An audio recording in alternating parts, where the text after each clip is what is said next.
Hi hello students. ఈరోజు మనం అనేబీస్ గురించి కొన్ని విషయాలు మనం నేర్చుకుందాం. అవేనండి తేనెటీగలు. ఇవి ఎలా ఉంటాయి అందరికీ తెలిసిన విషయమే. అయితే కొన్ని తెలుసుకోవాల్సిన విషయాలు ఏంటంటే, ఇవి సీమలలాగే తేనెటీగలు కూడా సంఘజీవులు. ఇవి పూలలోని మకరందాన్ని సేకరించి తీయటి తేనెను మనకు అందిస్తాయి. పూల మకరందాన్ని సేకరించడంతో పాటు అవి పూల నుంచి పుప్పొడి సేకరిస్తూ మొక్కలు ఫలదీకరణానికి ఎంతో దోహదపడుతున్నాయి ఈ తేనెటీగలు. తేనెటీగలు 1 కిలో తేనెను సేకరించాలంటే 1,50,000తోనే బిందువులు పువ్వుల నుండి సేకరించాలి. 1,50,000 ఆ బిందువులన్నీ ఫ్లవర్స్ నుంచి సేకరించాలి.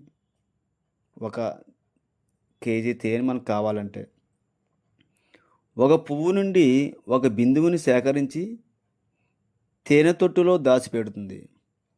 ఇలా తేనెను సేకరించడానికి రానుపోను సుమారు 3 కిలోమీటర్లు ప్రయాణిస్తుంది. ఆ లెక్కన 1 కిలో తేనెను సమకూర్చడానికి అది సుమారు 5 లక్షల కిలోమీటర్ల దూరం ప్రయాణించవలసి వస్తుంది. చాలా ఆశ్చర్యం. అంత కష్టపడి సేకరించిన తేనెను మనం హాయిగా ఆరగిస్తున్నాం. సంఘ జీవనంలో తేనెటీగలను మించిన జీవులు లేవు. అంటే అతియోగశక్తి కాదు. ఇవి ఒంటరిగా అసలు జీవించవు. ఒంటరిగా ఎక్కువ కాలం బతకలేవు. ఒక తేనెటీగ కాలనీలో ఒక రాణి తేనెటీగ వేల సంఖ్యలో శ్రామిక తేనెటీగలు ఉంటాయి. ఇవి నివసించడానికి తేనె సేకరించడానికి గూడు కట్టుకుంటాయి. దీనిని మనం తేనె తొట్టు లేదా తేనె పొట్టు అంటున్నాం. ఇది ఈ తేనె తొట్టును ఎక్కడైనా పెట్టవచ్చు. చెట్టు కొమ్మలకు, ఇళ్ళ వరండాలో లేదా ఫ్యాక్టరీల రేకులకు ఇలా ఎక్కడైనా గూడు కట్టుకుంటాయి. రాణి ఈగ గుడ్లను పెడుతుంది. ఇది సుమారు ఒక రోజుకి 1,500 గుడ్లను, సీజన్లో 2,000 గుడ్ల వరకు పెడుతుంది.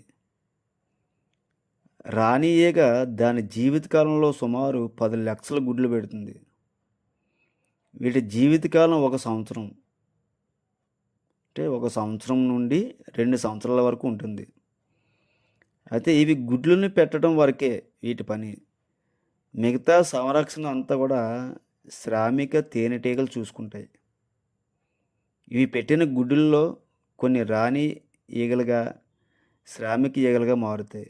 దీని గూడు పూర్తయిన పిదప సుమారు 60,000 తేనెటీగలు ఒక గూడులో నివాసం ఉంటాయి.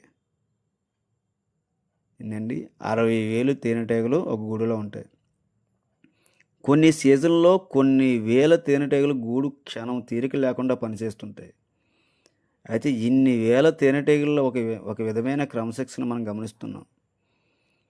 ప్రతి శ్రామిక తేనెటీగ ఎటువంటి తర్ఫీదు లేకుండానే అన్ని రకాల పనులను నిర్వర్తిస్తుంది.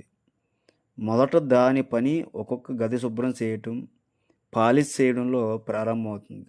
ఆ తర్వాత లార్వాలకు ఆహారం అందించటం, ఆ తర్వాత బయటికి వెళ్ళి తేనెని సేకరించడం మొదలవుతుంది. ఈ విధంగా అవి పెరిగే కొద్దీ ఒక్కొక్క పనిని నిర్వర్తిస్తూ వస్తాయి. ఇది తేనెటీగల యొక్క పని. క్రమశిక్షణతో కూడినటువంటి వర్క్ చేస్తాయి. మనం కూడా వాటిని చూసి నేర్చుకోవాలి.